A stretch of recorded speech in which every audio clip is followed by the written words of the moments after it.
Assalamu alaikum and good afternoon, everyone. And a very warm welcome to all our esteemed guests, faculty members, and students. I am Halima Abad, a second year law student, and on behalf of the Zabas Law Department, I am truly honored to welcome you all to today's seminar on protection against harassment in higher education institutions. This session has been organized in alignment with HEC's revised policy 2025, which emphasizes the importance of fostering safe, inclusive, and respectful learning environments across all campuses. It is a crucial reminder that educational spaces should not only cultivate intellectual growth, but also uphold dignity, equality, and mutual respect. Before we dive into today's discussion, I'd like to take a moment to acknowledge the incredible leadership behind our very own law department. To officially commence today's seminar, I have the honor of inviting the person behind it all. Under her remarkable leadership, our department has continued to grow in both academic excellence through new initiatives and student engagement through dialogue. Please welcome our Head of Law Department, Ms. Zainab Afandi Haki, to share the opening remarks.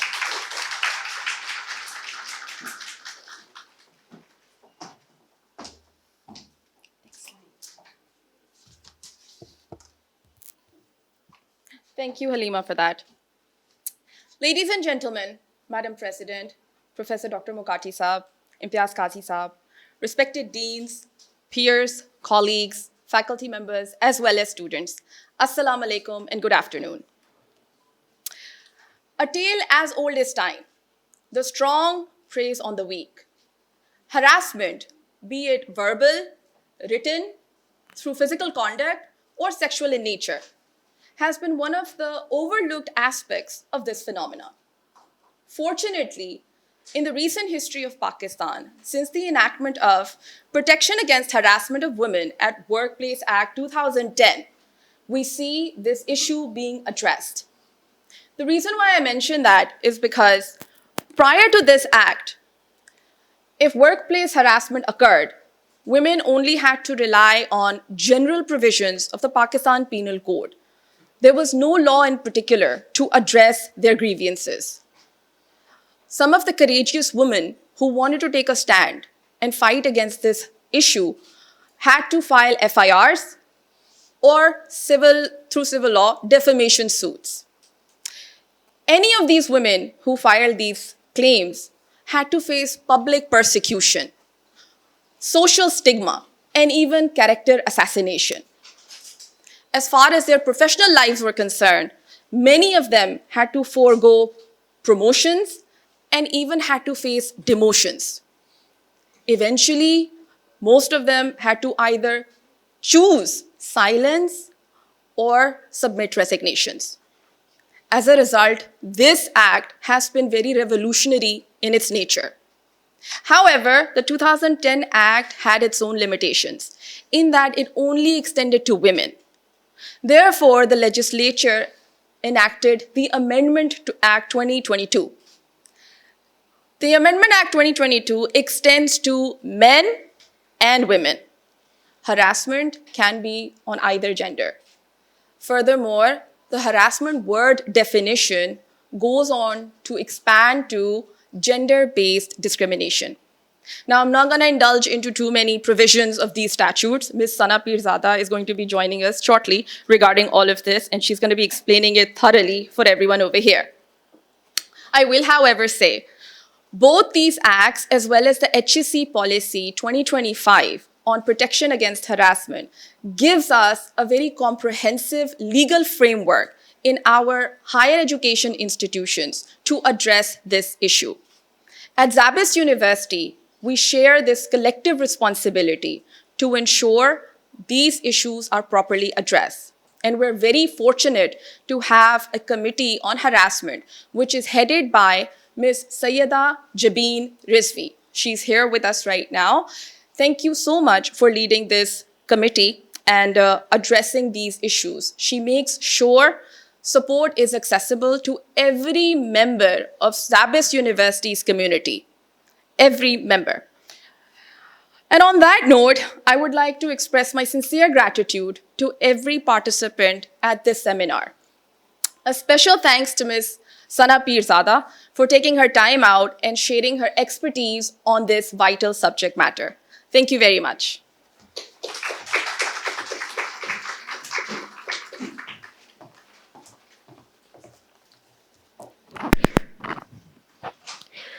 Thank you, Ms. Sanab. Now, we are deeply privileged to have with us our distinguished guest speaker, Barrister Sana Pirzada, founder of Virtual Legal Advisory, a platform dedicated to addressing human rights violations. She is a barrister at law from Lincoln's Inn, studied law at King's College London, and obtained her LLM from London School of Economics. She has extensive experience conducting talks and workshops on the prevention of workplace harassment and has delivered for multiple organizations, including the British Council. Alongside, she is an accomplished author, having written 5 works of fiction, several of which explore themes of law and justice through legal fiction, and presently serves as the Rotary District Chair for Anti-Harassment. So without any further ado, let's welcome her on stage to commence today's seminar.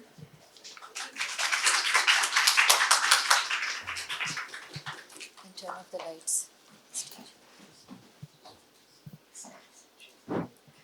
Assalamu alaikum, everybody, and thank you all for taking out the time and being here.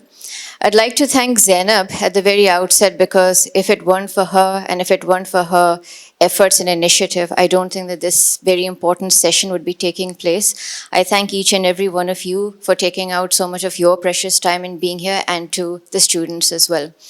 Halima has been very kind to have introduced me, and I'm not going to say much about myself.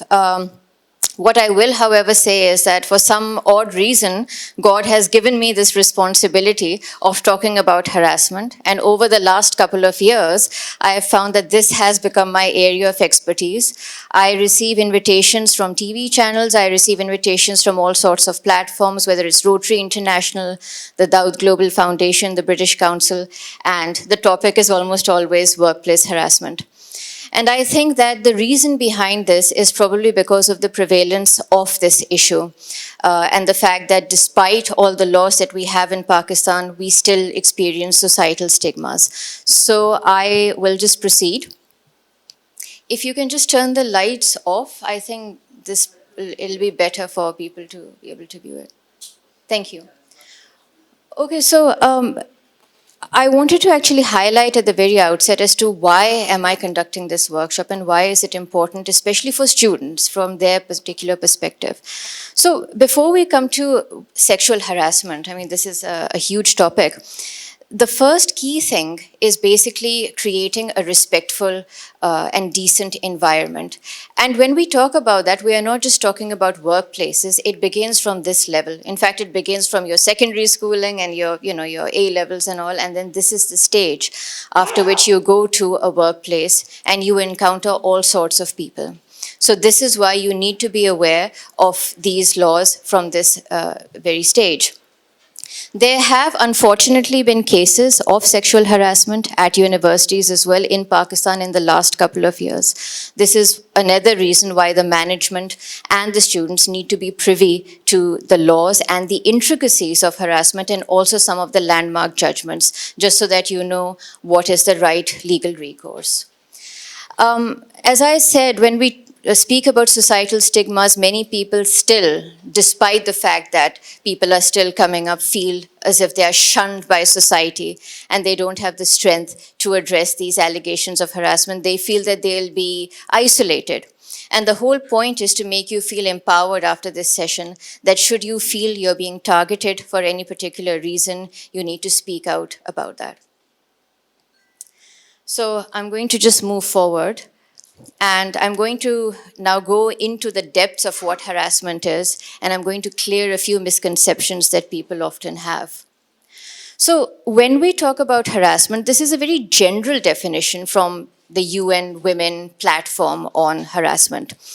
And in a nutshell, I think when people usually talk about harassment, the first thing that comes to mind is that it has a physical component. Yes? So is harassment only physical? Yes or no? No, okay. So we've come far from that. We have come far from that. And this is, in fact, one of the misconceptions that people have. In very simply, harassment is targeting somebody or a group of people, humiliating them, belittling them, demeaning them for whatever differences that they might possess. It could be due to gender, so it could be sexual harassment, which is what we usually speak about, but it could be on the basis of something else. It could be your age, it could be a racial difference, it could be a religious difference, it could be a cultural difference, it could be because you're differently abled, it could be because you have a mental health issue. There are hundreds of different reasons because of which somebody can be targeted. And when that becomes a repeated pattern, it becomes a campaign of terror, so to speak, it becomes harassment. Although, as per the law, now the judges have concluded that even if it's a one-off case, but it has that sense of gravity, it can still be considered as being harassment. So where did this all begin? And I think it's very important to actually go back to, well, it probably started way before all of this, but where campaign starts so that people around the world, got the strength and they were able to actually come up and talk about this. And we're not just talking about women, but we're talking about men also who are victims of harassment globally. It started with this hashtag #MeToo movement. And as you all probably recognize this image over here, the Harvey Weinstein scandal took place. He was a top-notch producer and he harassed a number of well-known women in Hollywood. And I think what this shows us in a country like Pakistan is that, and sorry, I'm going to be a little bilingual as well, हम अक्सर अपने ही मुल्क की बुराइयां कर रहे होते हैं और हम कह रहे होते हैं कि हम बहुत बैकवर्ड हैं एंड सारी दुनिया की बुराइयां यहाँ हो रही हैं. And I think this particular campaign shows us कि नहीं, harassment is a global problem. It isn't something that just happens in Pakistan. In fact, it happens a lot more in other countries. And it's unfortunate that we are also a part of this world, so it happens here as well. This is how it all started. And again, what this campaign shows is कि social media का power कितना है, क्योंकि ये campaign जो था ये social media पे viral हुआ था. And इसकी वजह से बहुत से लोगों की terminations हुई, people got dismissed, and people in huge positions of authority. So it can show the domino effect that something like this can create, or the ripple effect. So ideally, I wanted this on one slide so that we could move on, but just very quickly, for those who haven't watched this movie, I would actually urge everybody to watch it because I watched it very recently. And the one thing I would say, apart from the powerful performances, is that, harassment is not, so God forbid, it's not the same as rape, but even so, without inappropriately touching somebody, without even moving towards that person, you can cause a lot of damage to that person. And I'm not going to say much. There's a scene in this film where the CEO of Fox News, the actor who plays that role, he harasses Margot Robbie. You must have heard of this actress. And that scene is very powerful and it makes one tremble. So if you want to know more about the Me Too movement and, all of these things, then do watch this movie.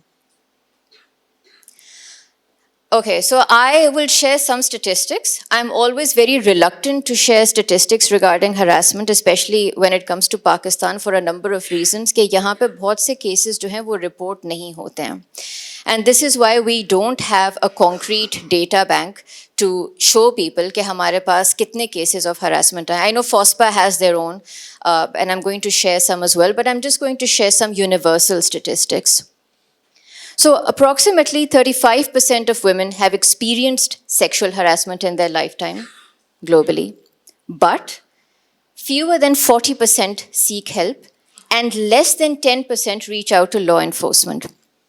And what is this telling us? Again, these are global statistics. It tells us that women worldwide or men are still reluctant to report cases of harassment.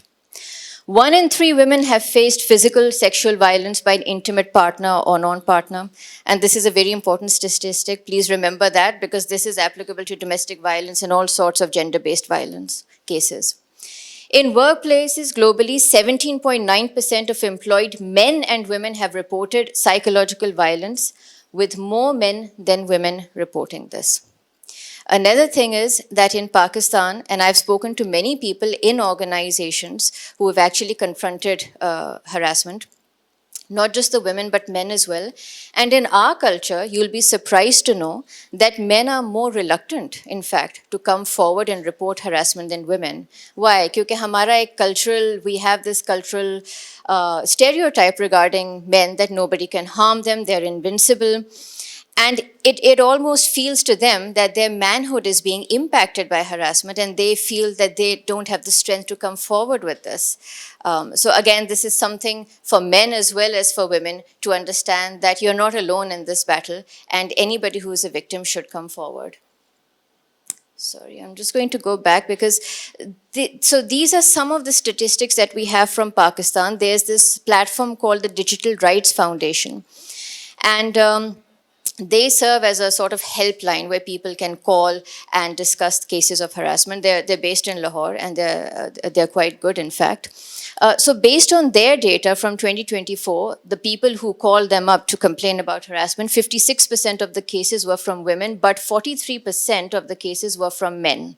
And then the remaining 1% were transgender. So again, this shows you what I'm talking about, that it's not just a female-only problem, it is a universal problem.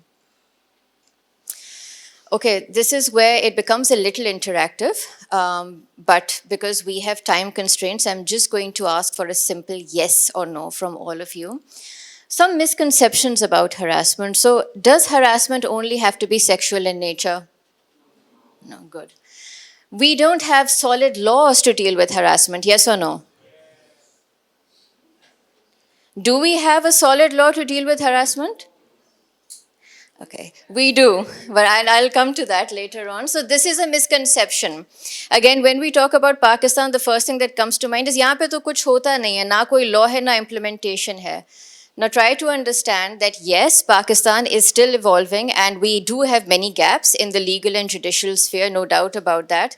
But when we're talking about sexual harassment, laws bhi yahan pe solid hain, and FOSPA, which is the Federal Ombudsperson Secretary, sorry, it has a very long title, they're also doing a pretty fantastic job, okay? It only happens to women. Okay, thank you. Jokes and light teasing don't count as harassment. You know, the light-hearted locker room banter, men standing in the corridor and a woman passes by and you comment on their figure. Is that just normal? No. So it could amount to harassment, right? Okay. Organizations, and this is in Pakistan, are open to talking about harassment. Thank you. Organizations in Pakistan, as per law, have to have an anti-harassment policy, okay? This is the law. And most of them have it as well. वो desk के अंदर कहीं रखा हुआ होता है, employees are not even aware of the existence of it. Many banks and many other institutions, including your esteemed institution, of course, are taking this initiative, and, you know, hats off to all of you. But there are still some organizations who are reluctant to talk about it. I know because I was invited a couple of years ago on International Women's Day as the chief guest to talk about sexual harassment. One day before the actual session, I received a phone call from the HR department of that organization. I'm not going to name them. And they said, "Can you change the title of the program?" And I said, "How should I change the title of prevention against workplace harassment to what?" And they said, "Can you make it a little more positive?" So मैंने कहा, अच्छा, would you like me to talk about happiness at the workplace? Because I can then bring in harassment. I mean, that's not the same thing, but मैं चाह रही थी कि चलें, you know, I'll accommodate them, because I'm normally not a rude person. I can be, but normally I'm not. So I thought, okay, I'll accommodate their needs. And when I went there, actually, I was very astounded to see that the lady who was basically the, whatever she was, the head of that organization, she gave a speech. She did not look at me. She did not acknowledge me. In fact, she started talking about some Islamic history and the status of women in Islam, which we're all aware of. I mean, you know, whether we are Muslims or not, everybody knows about that. And she didn't address the topic, and she just left. So I left too. I thought, I'm not going to waste my time over here and talk about something which is very close to my heart. And not only is it close to my heart, but it is something that every lay person who doesn't know should know about. And so I said, I'm not wasting my time. And then I did complain about that. So anyway, so just to share this with you, that even nowadays, there are organizations in Pakistan that are not willing to talk about this, and they should. Harassment only occurs between people of opposite genders. No. So as a female, can I harass you? Yeah. So we're not talking about sexual harassment over here, just to be clear, okay? So I don't want you to feel uncomfortable. But if we are working in the same department, okay, and I am somebody who's in a position of authority, okay, and I keep targeting you and I keep targeting you, again, that is harassment. So it has nothing to do with the opposite gender, okay. Reporting harassment will always ruin the victim's career. Yes or no?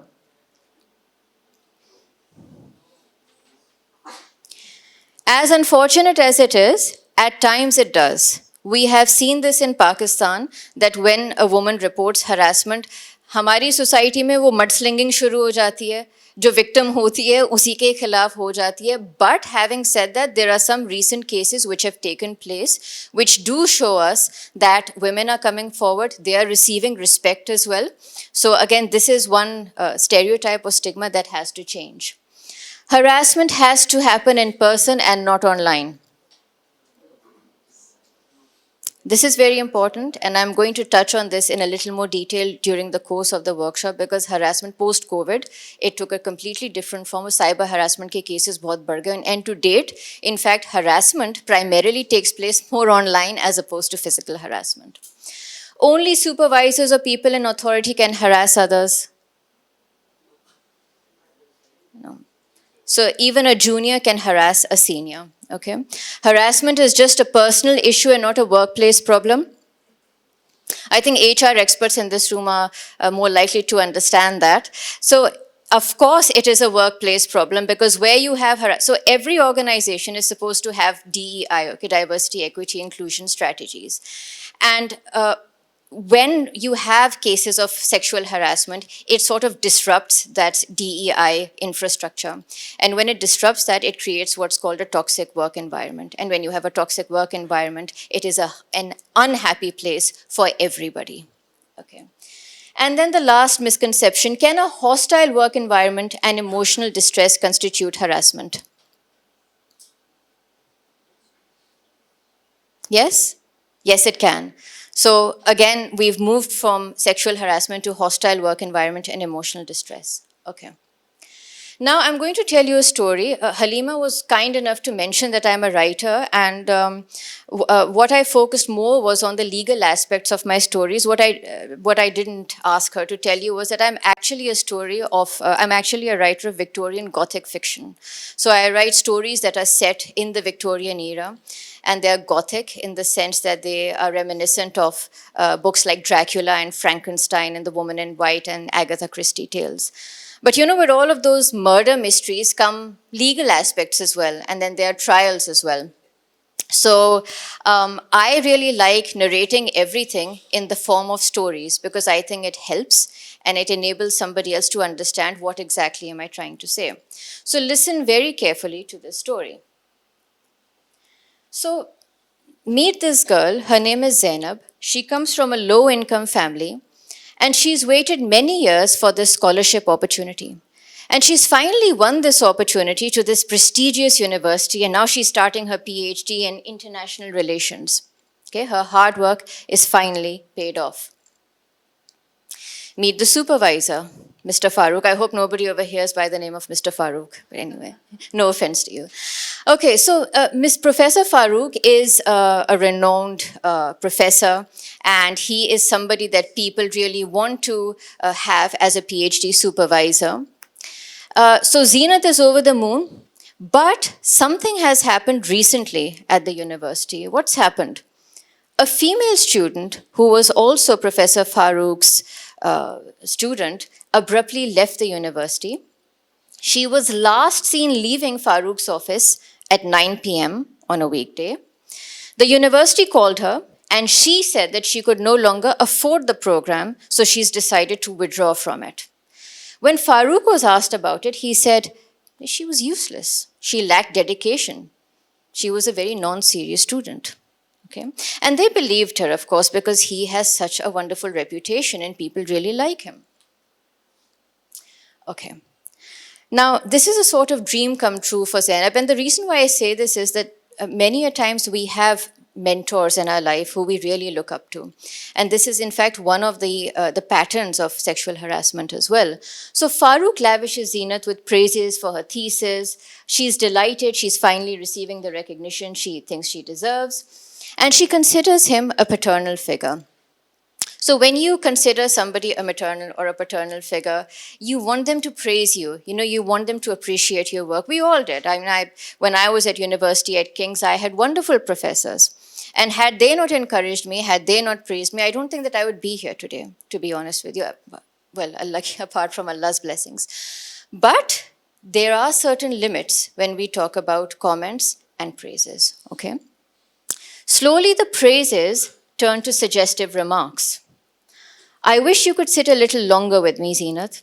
I feel alive in your company. Yeah. So probably not something very appropriate that a professor would say to his student.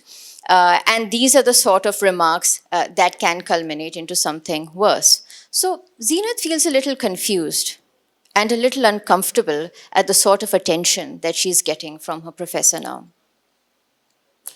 And then things start to escalate. I'm sorry about the fact that he's lost his beard because I'm not very good with AI images. So I just, created stuff and then the beard just went. So nothing personal. Okay, so Farooq begins standing too close to Zeenat whenever they bump into each other. Okay.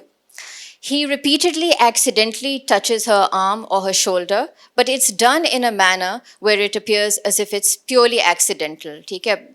Just brushing against her, bumping against her.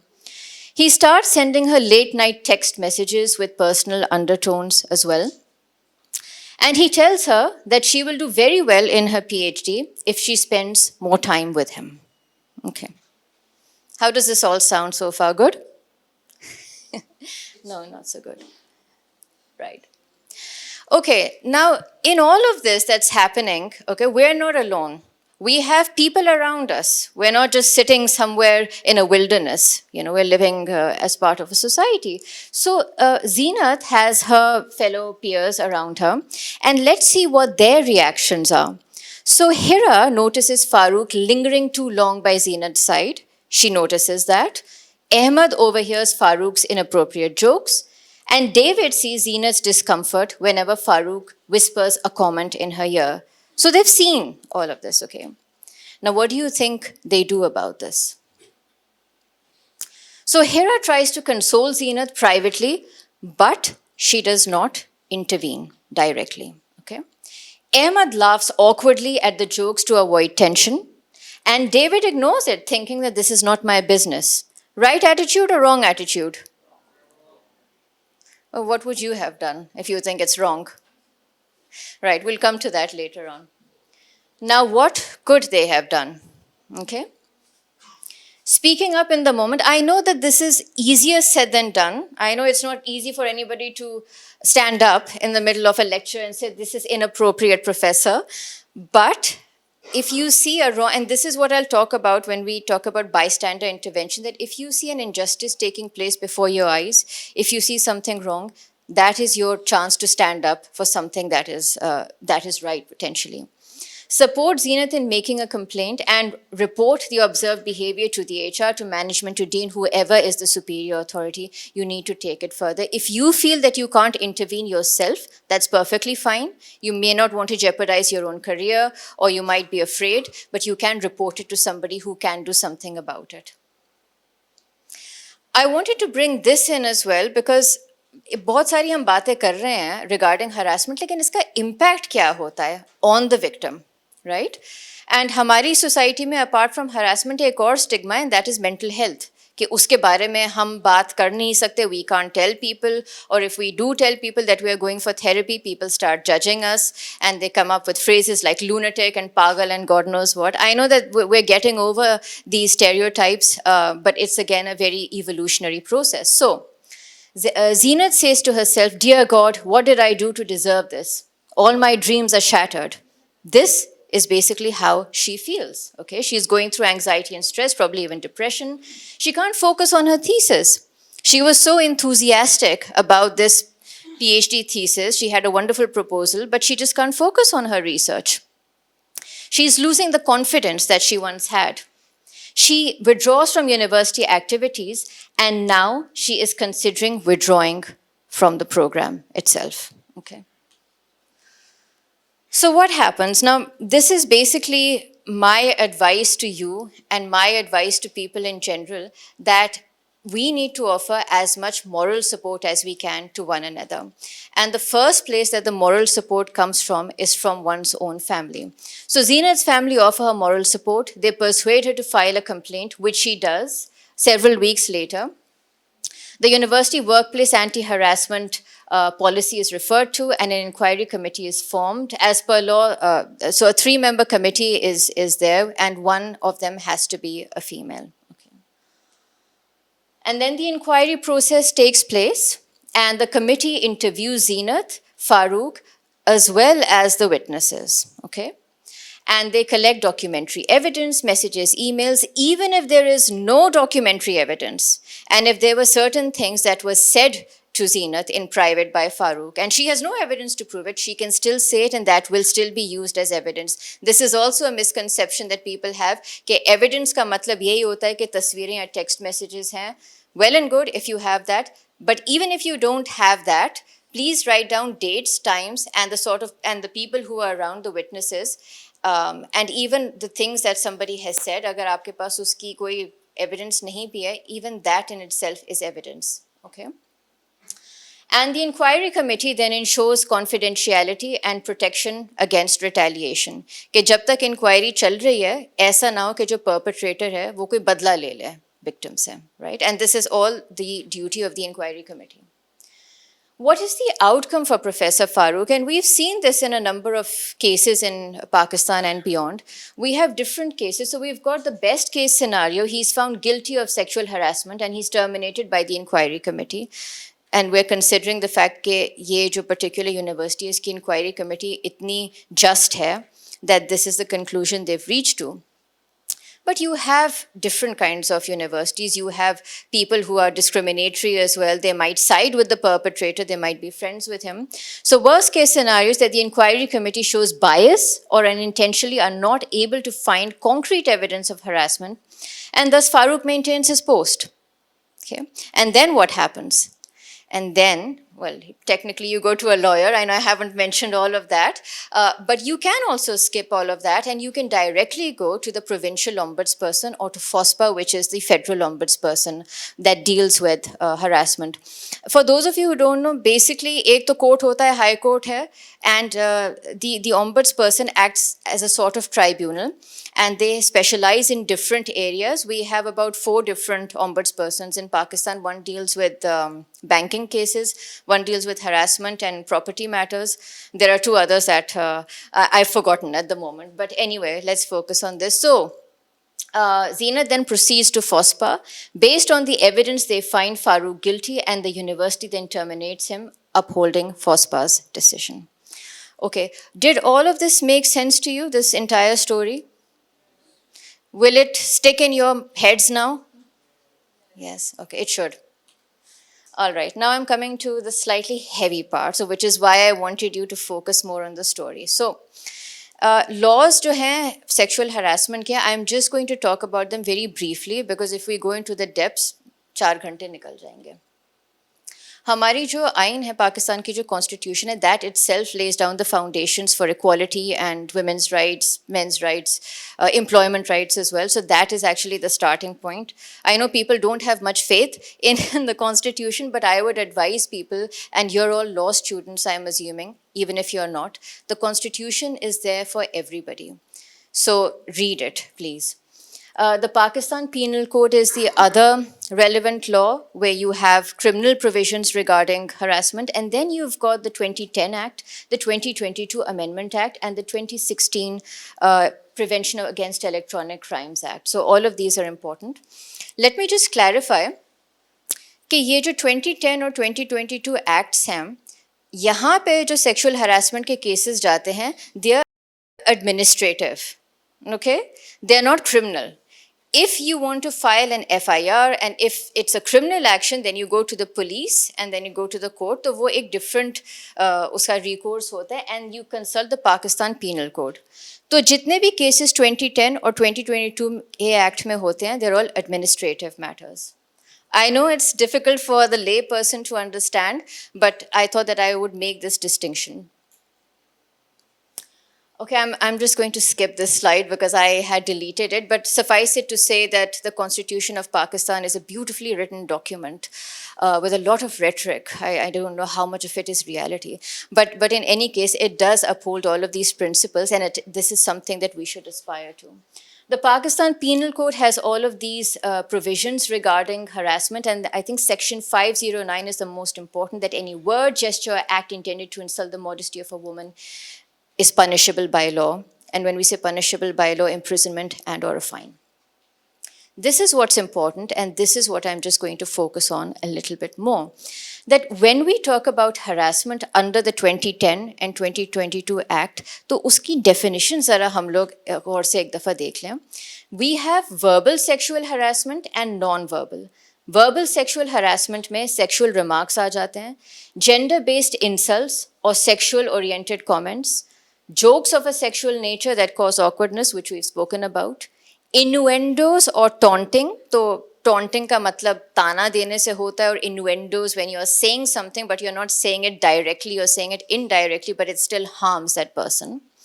Telephone calls or whatever else with sexual overtones, proposals of physical intimacy. Now, this is important. This is what's called quid pro quo harassment, okay? So you're in a position of authority and you say to your employee, I will offer you a promotion if you spend more time with me. So this is also very important, and this happens, as unfortunate as it is. Repeated unwelcome requests for dates, requesting sexual favors. And then we have non-verbal sexual harassment, which pinching, grabbing, hugging, brushing against somebody, touching, kissing. And then you've got these cyber harassment aspects as well, displaying or electronically sending pornographic things, putting pictures and videos or circulating them without the person's permission, superimposing, using AI to create all sorts of horrible things. I mean, AI is an ally for us, but it also works as an evil, doesn't it, nowadays? And layering, which is basically घूरना, जैसे हम कहते हैं. So that also can be considered as being harassment. अच्छा, जो 2022 का act है, उसने 2010 के एक्ट की डेफिनेशन जो है वो थोड़ी सी ब्रॉडन कर दिया. So the problem with the 2010 Act was that the focus was always on sexual harassment. If you look at other laws और मुल्कों के, जैसे अगर आप American state laws देखें, तो वहाँ पे जो workplace harassment laws हैं, they don't even focus just on sexual harassment. It could be racial harassment, it could be disability related, your age related. Our Pakistani laws are yet to get there, but at least hats off to them for coming this far. And what they've done is that harassment now, it could be discrimination on the basis of gender, which may or may not be sexual in nature. It could also be, so I think that I had included a few more points, but anyway. So it could also be a hostile workplace environment as per law, and it could also be abuse of authority. और ये law भी है, और ये supreme court के कुछ judgements भी आए in the last 2 years or so which have established these points. ठीक है, so just remember the ambit of harassment, the definition has changed. PICA is very important क्योंकि साइबर हरासमेंट, साइबर स्टॉकिंग बहुत होती थी और अभी भी होती है. And cyber harassment is basically, again, what I've already told you, creating inappropriate pictures and circulating things. Cyber stalking is trying to follow that person online, Facebook pe acha that person is tagged into XYZ restaurant or whatever, and then you try and follow that person, okay? So these offenses are punishable by law and or a fine. The relevant institution is the FIA Cybercrime Wing. Normally, you're asked to file a complaint online through their online portal, but don't do that because the online portal just doesn't work. So I would advise, if somebody ever has a problem, God forbid, go to their office, which is in Gulistan and Johar, with all the evidence and file your complaint. Okay, so it's important for me to tell you about that. Again, this is just a graphic depiction of what sexual harassment at the workplace looks like, and it's just not sexual harassment, but harassment in general. So it's not one thing, it could be a multitude of these things. And when we talk about workplace, people usually think कि हम सिर्फ एक company या किसी office के बारे में बात कर रहे हैं. So over the years, the definition of workplace has extended to universities. Okay. क्योंकि बहुत सारे यूनिवर्सिटीज़ और स्कूल्स में ऐसे हादसे हुए हैं. It extends to hospitals. It even extends to courts, as unfortunate as it is. And highways, if you recall, कुछ साल पहले लाहौर के हाईवे पे एक बहुत बुरा हादसा हुआ था. तो उसके बाद highways have also come into this, and then gyms, factories, sporting facilities, and concert studios, because there were some famous celebrity cases as well that took place. So the definition of work, and by the way, FOSPA recently came up with a new decision where a private tutor was also found guilty of harassment. So the place of work being the victim's home. So the workplace could basically be. बिल्कुल, मदरसे में भी होता है harassment, किसी भी जगह पे हो सकता है. It could be any place, basically. Okay. Thank you for highlighting that, by the way. I don't want to spend much time on this because we already have experts over here who know what the procedure is. आप लोगों की अपनी committee है, so you would know what the investigation procedure is. But suffice it to say that this is how it's followed and this is what it is as per the 2010 Act. तो इसमें opportunity देनी चाहिए to both parties for them to come and present their case, for the victims to come forward. There are specific time frames as well that the inquiry committee needs to abide by. And again, this should be part of the anti-harassment policy. I'm sure it already is. Landmark judgments, again, I'm not going to go into all of these. I'm just going to focus on one or two. ये जो 2019 का judgement है, इसको ज़रा आप जाके पढ़ें. This is a university in Lahore and इसमें professor was harassing the student. And ये जो जस्टिस जवाद हसन है, he give a very good judgement. और मैंने सिर्फ इसका एक कोट यहाँ पे ऐड किया हुआ है. But he quoted people like Catharine MacKinnon, he quoted many other jurists and well-known personalities. And the whole point was that women or other marginalized communities are vulnerable still in our society. And how do we show them the respect? How do we show anybody the respect that they deserve? Okay, institutions need to play an active role in making workplaces inclusive for women, where they can work with equal freedom and dignity. So we have conscientious people. It's not as if the law isn't doing something. We are making strides. Recently, ये Bahadeen Zakaria University में, I think this was just a couple of days ago, that this the head of the department for forestry and whatever was suspended because there were allegations of rape and harassment and threats to a female assistant professor of his department. So it just goes to show that universities are taking it seriously. And even if there's a slightest a complaint of something of this heinous nature, every organization, every institution should show a zero tolerance policy towards harassment. You have not mentioned Zavis as well. Zavis has also fought a case and we defended the right of a student against our faculty member. Oh, amazing. It was reported by the provincial ombudsman. It went to the High Court. I think you should also mention Zavis as well. Okay. We stood with Zavis. We stood with our Zavis. Excellent. आपके लिए तालियां होनी चाहिए इस बात पे.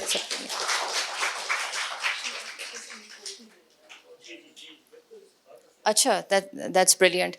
So I'm really happy to hear this because normally वही मैं कह रही हूँ कि institutions are afraid of even speaking about it, and if you've already got something like that, you are setting a precedent for other universities to follow. So kudos to you. I'm not going to talk about this. I deleted this slide because these are still pending. But the IBA and the K Electric case, they show you a couple of things. एक तो ये है कि पहले जो लोग होते थे in higher positions of authority, उनके खिलाफ कोई केस करने से लोग डरते थे. That has changed now. ठीक है, people are taking action against that, and ये बहुत बड़े नाम है K Electric and IBA. So things are evolving, and accountability जो है that is compulsory now. So internal recommendations have to be taken seriously, and this provincial ombudsman of OSPA is growing in power. So these are some of the points that these cases show. I'm not going to talk much about them because they're pending.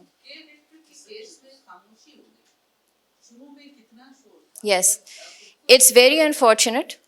It's very unfortunate because somebody who has allegations of such a grievous nature, उसकी position reinstate नहीं होनी चाहिए.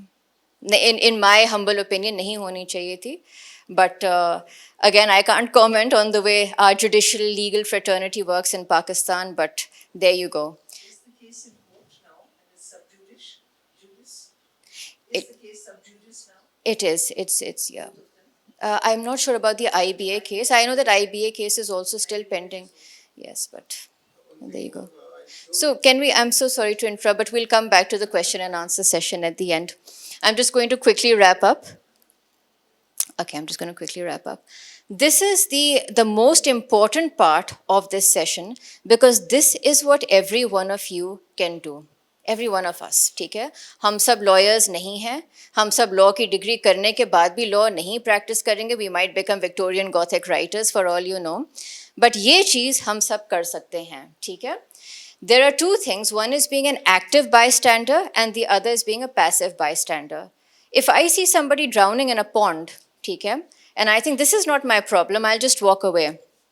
I'm a passive bystander. I do nothing. An active bystander is if I do something to rescue that person, ठीक है?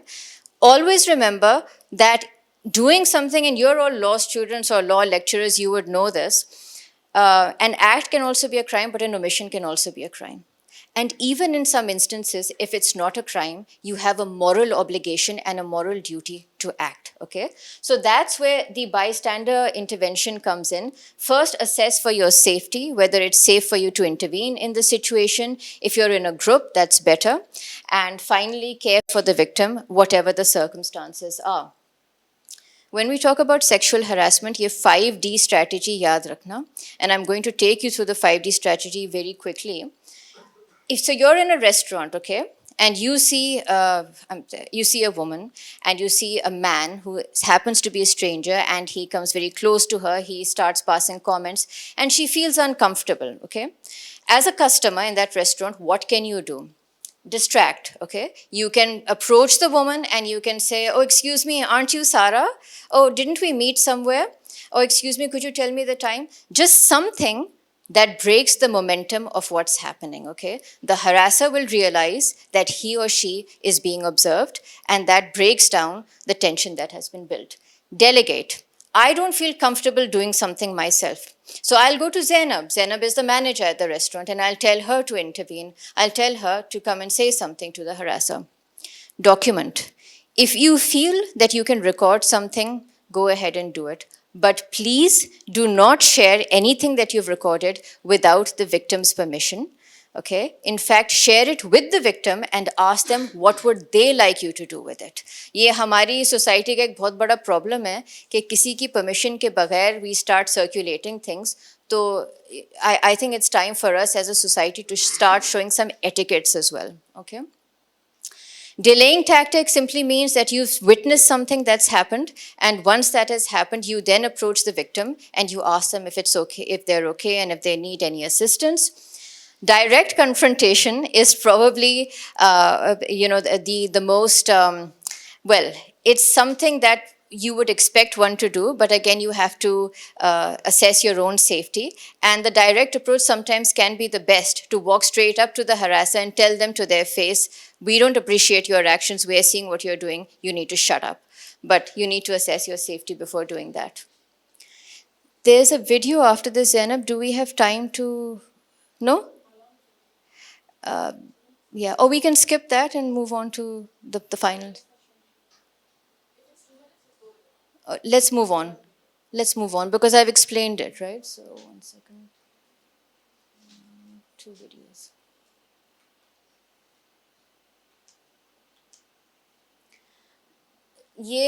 Please note down, Karlin, this is particularly for the students as well, that FOSPA, and you can, well, look at their websites as well, that FOSPA are doing a remarkable job. And if it's cyber harassment, then it's the cybercrime wing of the FIA. Just some concluding remarks. Respect is the most important factor. Silence protects the perpetrator, not the victim. Be an ally, not a passive bystander, okay? And knowing your rights and institutional mechanisms empowers you. And it's about building character, empathy, and accountability. And I always say this, in general, that as human beings, I think that if we showed more humanity, more compassion to one another, I think that we would be in a much better place. And harassment also stems from the fact that you're basically not showing humanity to another person. So be kind, be compassionate, and you won't face such scenarios. So I will stop my presentation here because at this juncture, we are going to ask you all to do some role play exercises where you can show us, you can show me how much of this have you actually understood. So thank you all for listening to me and well, thank you so much, Zainab. So Zainab, can you just remind me how long do we have for the question and answer session? Okay. Okay, that's fine. Okay, so any questions or any comments, please feel free to share them. Okay, I would like to ask you a question. Thank you very much, first of all, for this beautiful presentation. But you have missed certain points, according to me. One is, of course, Dr. Riaz has mentioned. But the second point is that this harassment word has become the buzzword. People also are misusing this word very frequently. So do you have this data gathered that how many times the courts given their decisions that this was not the harassment and they have punished the accused? मेरे पास तो data नहीं है लेकिन ये फॉस्पा के पास ज़रूर data होगा या प्रोविंशियल ऑम्बड्सपर्सन के पास. The thing is, and I'm going to actually address your question, that what normally happens is that जो हमारे experts बैठे हुए हैं फॉस्पा पे या कोर्ट्स में जहाँ भी हैं, when they listen to a case, they are able to determine कि भाई harassment है या नहीं है. You are absolutely right that sometimes people misunderstand the definition. Sometimes people take advantage of it as well. बहुत सारे लोग ये भी समझते हैं कि भाई लोग जो है किसी पे गलत इल्ज़ाम लगा देते हैं. That also happens. But because this happens in a minority, it doesn't mean that we shouldn't understand the the whole picture of harassment. So, but you're absolutely right. You see what happens, what is happening in the university. If a teacher doesn't give the marks to a female student according to her expectations, so no, she sued the file of harassment. These are the cases, come to us. So I think there should be a policy which addresses both sides of the story. These are the cases which you have reported, yes, those are the harassment and what are the causes of harassment and what comes under the definition of harassment. But at the same time, in our society, and I think our society is not so mature, here something, ask the student with little, aggression, so they think we are being harassed. So there should be something, some data should be collected from the universities. How many cases are reported like this? We have faced one case, but in which we had to face the ombudsmen and courts and for the 2 years time. You see? So What happened? yeah, that Madam Shanaz will tell you. The case is ongoing, so I can't make a comment. Fair enough. I think that this is something for your university to work on if it's a policy, and I think that एक तो एक general policy होती है जहाँ आपने जो कानून में लिखा है वो ही आपने दोबारा से छाप दिया है, बट आई थिंक दैट ये जो एग्जांपल्स मैंने यूज़ की थी ना, that what point does praises or comments turn into harassment. I think that you should actually come up with lists of those to, to tell the students कि भाई, or tell the teachers as well and the professors कि भाई ये harassment की category में आता है और ये नहीं आता है. And ultimately, I think it all boils down to the fact that how uncomfortable a student is if you keep messaging them as a professor. Praise is very good. आपने जो बात की, praise करना अच्छा है. But उस praise की भी एक boundary होती है. And once you cross that boundary, then it's no longer innocent praise. Okay? But this is something for your own university to deal with. This is not something for me to comment on. Any other questions or comments? Ji.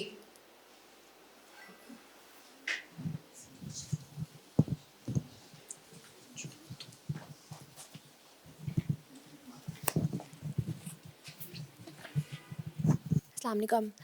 My question is that as a student, तो for example, if we know that person is in authority, ठीक है, और हमारे साथ कोई ऐसा case हो रहा है, like there is a case I know कि that person couldn't report it because the teacher had a high authority. He was a provost of hostels. ठीक है, तो उसके बाद वो बच्चा कहीं भी गया ना तो उसको चुप करवा दिया गया कि देखिए वो अथॉरिटी में है तो हम उसका कुछ कर नहीं सकते. तो आप मुझे बताएं, I just have one question कि एज ए स्टूडेंट अगर उसके हाथ में कुछ भी नहीं है ना, वो हेल्पलेस है और उसको खुद अपने एचओडी कह रहे हैं कि बेटा इस बंदे का कुछ नहीं हो सकता, तो क्या उस बंदे को सप्रेस हो जाना चाहिए इन द हैंड्स ऑफ हैरेसर, या उसको राइट लेना चाहिए, या उसको लेट गो कर देना चाहिए? So what do we have in here for the market for the students? What do you think? After everything that I've told you, do you think you should just let go? No, I Do you think would that's never. why I'm here? No. No. So you have no reason to be afraid of your HOD or of whoever is higher than that person or lower or whatever. What if I don't have any proofs to prove that was the person? Because literally everybody in the university knew that he was such a kind of person, but somehow they all asked the victim to be silent. So there were other victims as well, right? Yeah, So other and would not oth- everyone had the guts to talk about it. Okay. So would the victims be willing to come forward or they wouldn't be willing to come forward? It also depends upon from a group of person, only 1 to 2 was willing. Okay, so at least 1 or 2 were willing to come forward, and that individual who was the victim of harassment, they had evidence. मैंने अभी थोड़ी देर पहले आपसे कहा था कि evidence का मतलब तस्वीरें या text messages ज़रूरी नहीं होता, ठीक है? On such and such day, such and such time, in such and such hall, XYZ said this to me.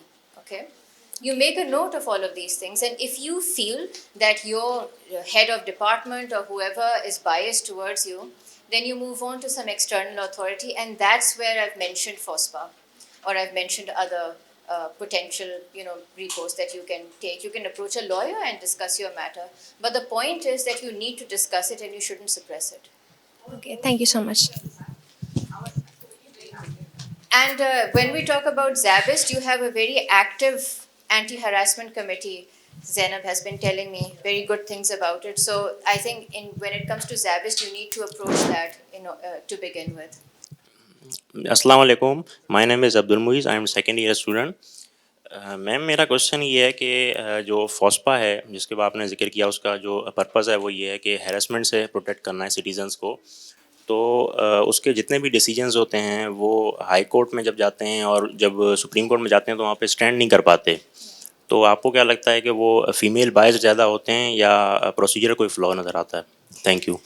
उसमें सारे केसेस के साथ तो ऐसा नहीं होता. कुछ जैसे ये के इलेक्ट्रिक वाला केस है, इसमें हमने ऐसा देखा है, एंड इट्स वेरी अनफॉर्चुनेट. फॉस्पा के बहुत सारे ऐसे जजमेंट्स हैं दैट डू स्टिल स्टैंड, लेकिन कुछ अनफॉर्चुनेटली ऐसे हैं जहाँ ज्यूरिसडिक्शन या किसी और इशू को रेज करके और वो उस चीज़ को ख़त्म कर देते हैं. The point is that I think that from the victims perspective, I think that they shouldn't stop over there. And I think that this is something that should be continuous.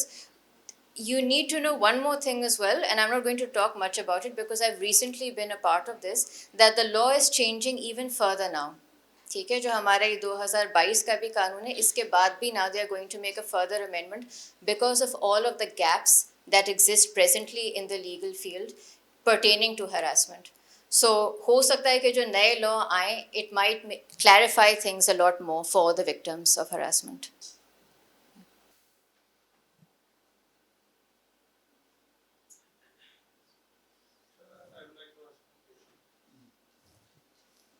You have talked about evidences. There are documentary evidences, there are circumstantial evidences.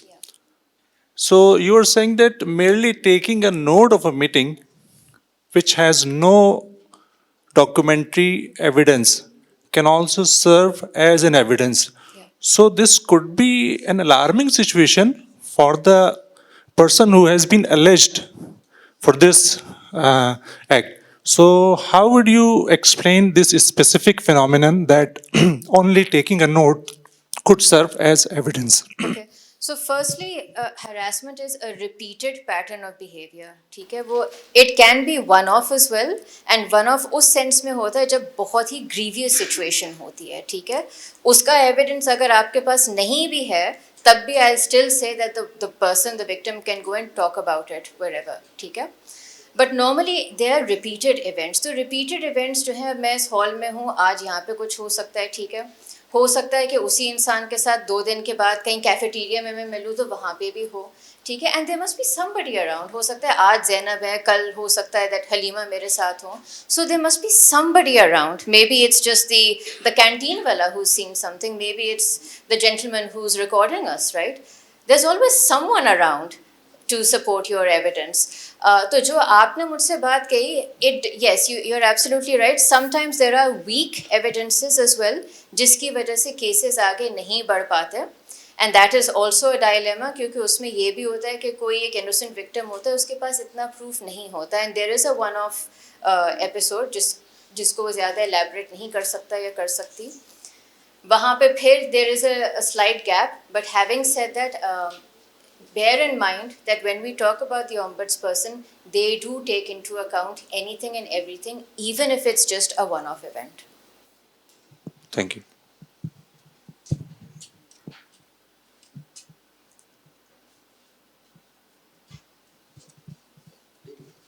Okay, so are you all going to be active bystanders after today? नहीं लग नहीं रहा. Right.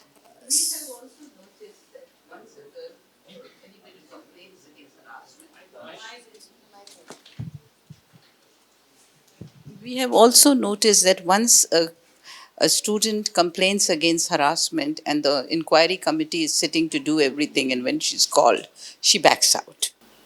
So, in that situation, it becomes very difficult, but still, as Zabel, we did go till the end and took action, but that does not help. So, the student has to stand by her report. आपकी बात बिल्कुल सही है. उसका problem stigma का है. I have confronted so many cases जहाँ पे लड़कियों ने मुझसे कहा है कि हमने ये जॉब छोड़ दी, हमारी मदर ने कहा कि छोड़ दो क्योंकि तुम बदनाम हो जाओगी, जबकि वो विक्टिम थी. And this is a societal problem. It's very unfortunate, but I am glad that you mentioned it. And हो सकता है कि जो इंक्वायरी स्टेज है उसने सोचा हो कि उसकी बातें उछलेंगी, 4 और लोगों को पता चलेगा, उसको हो सकता है शर्म भी आ रही हो क्योंकि this is what happens in these cases. तो इस वजह से वो पीछे हट गई हो. बट इसमें फिर ये है कि आप लोगों का काम है टू, एंड आई थिंक मतलब आप तो खैर सीनियर्स हैं, but even tutors who are just teaching, taught or whatever, I think it should be everybody's duty to talk to students about it.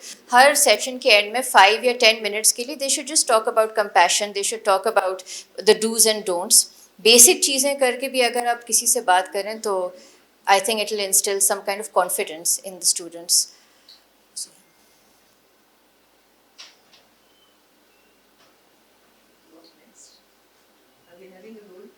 Yes, we are. Yeah. Okay. So thank you once again for this, and okay.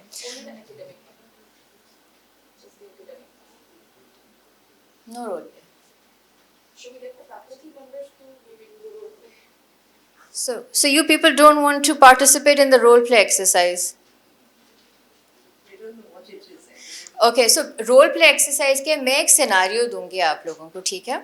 उस scenario में there are different people, एक हरासर है जो कि कुछ बोल रहा है या बोल रही है, एक विक्टिम है, ठीक है, and then there is a third person जो कि ऑब्जर्वर है, ही और she is observing, and there are some comments as well. जैसे आप एक्टिंग नहीं करते, आई एम श्योर दैट आप लोगों को एक्टिंग का तो शौक होगा, तो थोड़ा सा ये है that I want you to be able to create that scenario. एक आई थिंक एकेडमिक इंस्टीट्यूशन है, एक मल्टीनेशनल है, there are many different context, you can take whichever appeals to you.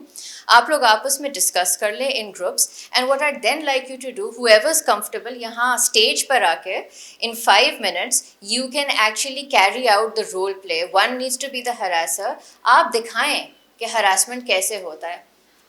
The victim should show how he or she is feeling uncomfortable. Come on, you people should be confident enough to do that. And then the observer should tell us what was right, what was wrong, what should have been done. ये सब लिखा हुआ है उसमें. If you just, you're law students or whatever, come on, you can understand that. So, आप distribute कर लें, whoever's comfortable. If somebody is not, that's fine.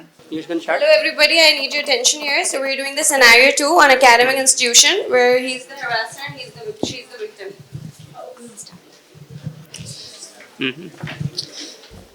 Miss Sarah, you look far too pretty to be buried in books. I'm sure the boys can't focus with you in the room. Sir, please stick to the lecture.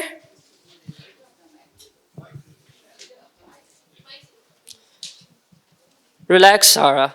It's just a compliment. You should be flattered by it, in fact. I don't think it's relevant to the topic right now. I mean, why? Why is that? I think it's pretty appropriate. I don't think it's relevant to talk about it right now. Fine. Shall we discuss it at a later date? Excuse me. So here in this case scenario, if you need to intervene with direct approach, if you want to have the direct approach, if you want to intervene with this scenario, so you can say, sir, with respect, could we please keep the discussion academic? Or we can say the comment that makes the class uncomfortable, well, let's just focus on the subject. Or if we go for the indirect approach, you can say after class, like the victim can say after class, I noticed what happened. I'm sorry you had to go through that. Do you want me to go with you, speak to the administration about this? To other students, that wasn't okay. Let's just raise this together so she doesn't feel alone. That's how you can intervene with this direct or indirect approach. Can I ask you to select one of the most appropriate and address the harasser and say it? Okay, I think I'll go with the direct approach and I'll say, sir, with respect, could you please keep the discussion professional? Fine. You're welcome. Thank you.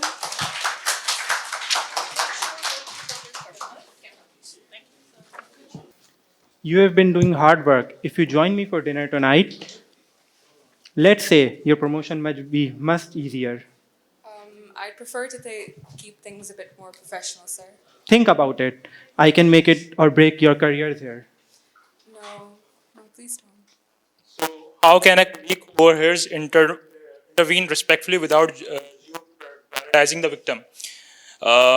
Should the bystander speak to the victim privately, report to HR, or confront directly? So, that sounds inappropriate. Promotion should be based on merits, not personal favors. This isn't acceptable. Let's bring this to the HR right now.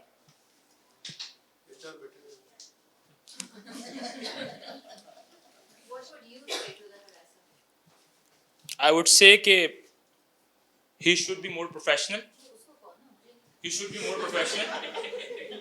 You shouldn't take advantage of being at a high position. Okay, I will be careful about that. Thank you.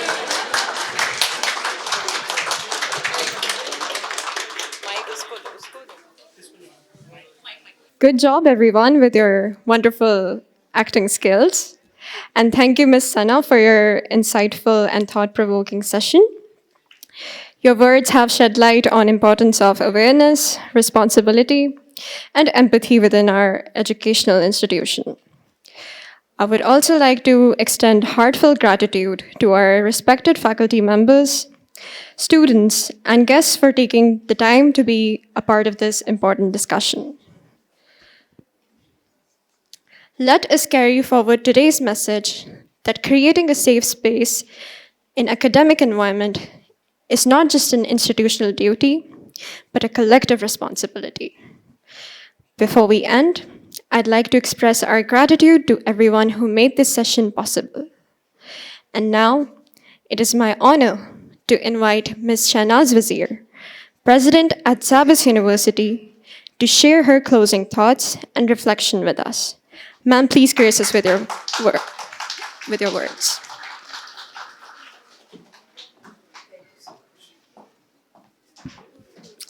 Thank you for the introduction.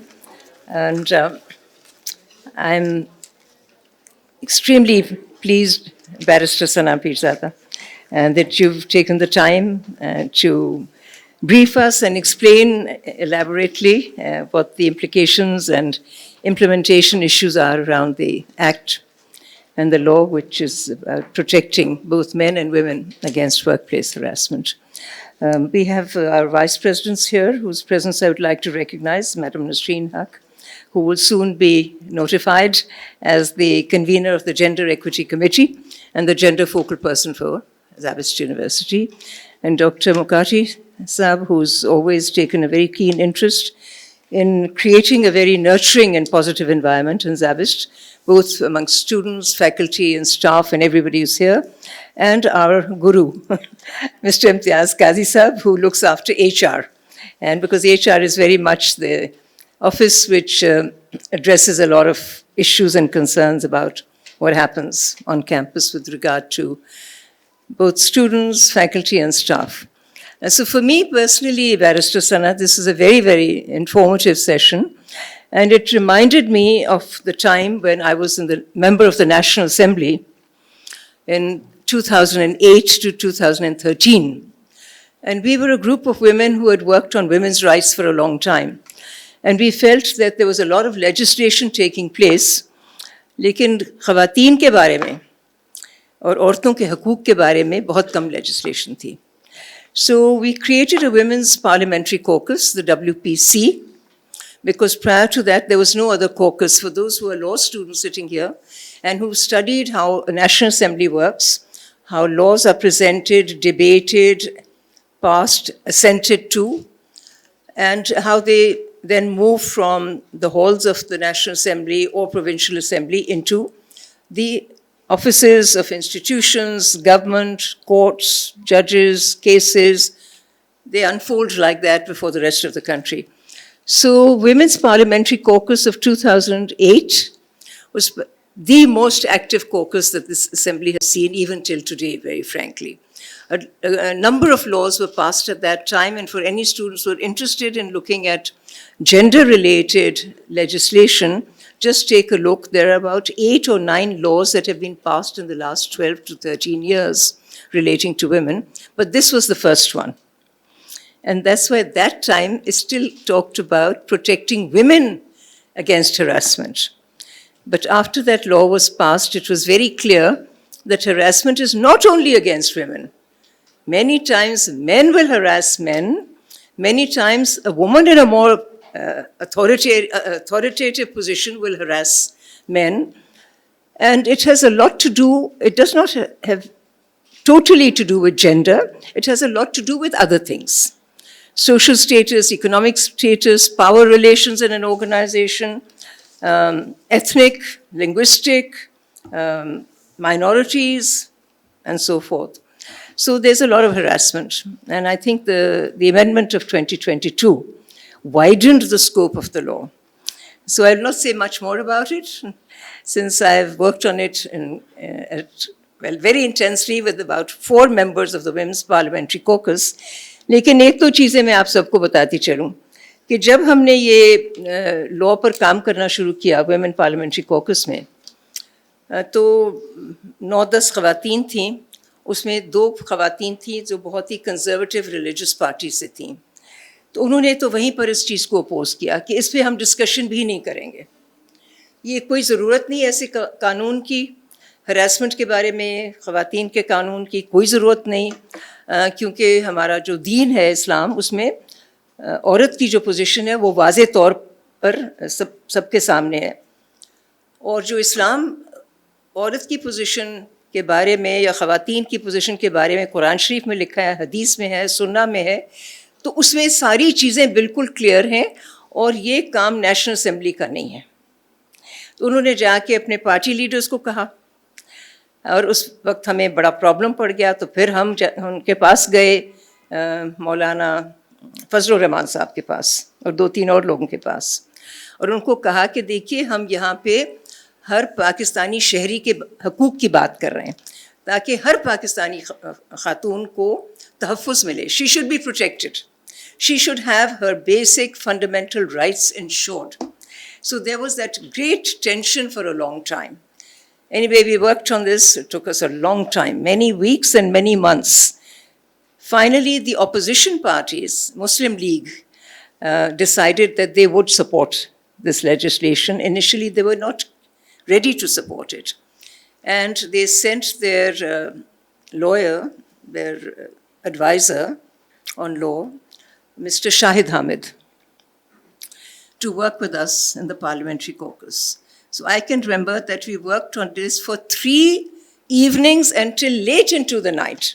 1-2 बजे तक हम बैठते थे because every comma, every full stop, every word was debated. And that's how that law came about. And now, of course, there's a whole structure. There's the federal ombudsman. I think it's Fawzia Vakar still. Or is it somebody different? It's Fawzia Vakar. And there are provincial ombudsmen, and every institution has to have a sexual harassment committee or protection against harassment. So now it's institutionalized a lot. But my few words on this at the end, or thoughts on it at the end would be that at Zabist we do make our best effort, and we still need to do more. We would want every student to feel that they will not be victimized or in any way damaged, either through their grades being reduced or in any other way, if you report harassment against somebody senior. If you report harassment against a faculty member or anybody else, we would like to ensure that you have a sense of comfort and security, that there are people you can go to. You can go to your program managers, you can go to your HODs, you can go to the psychologist. These are people who will definitely open their doors and listen to you if you have any problems. And we'd like to build, I think we have built a reasonably inclusive environment, but there may be more that we need to do. So I would suggest to you that if you have any further suggestions how Zabist's environment can be made even more safe, inclusive, and protected for all our students, we are happy to look at your suggestions.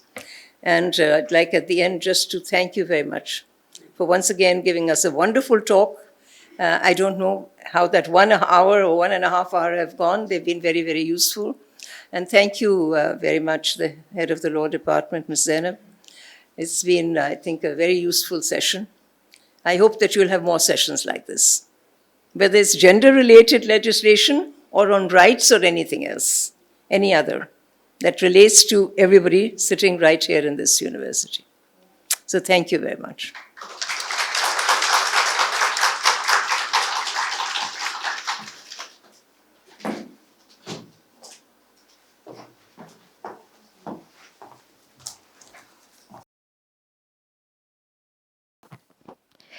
Thank you for sharing your wisdom, ma'am.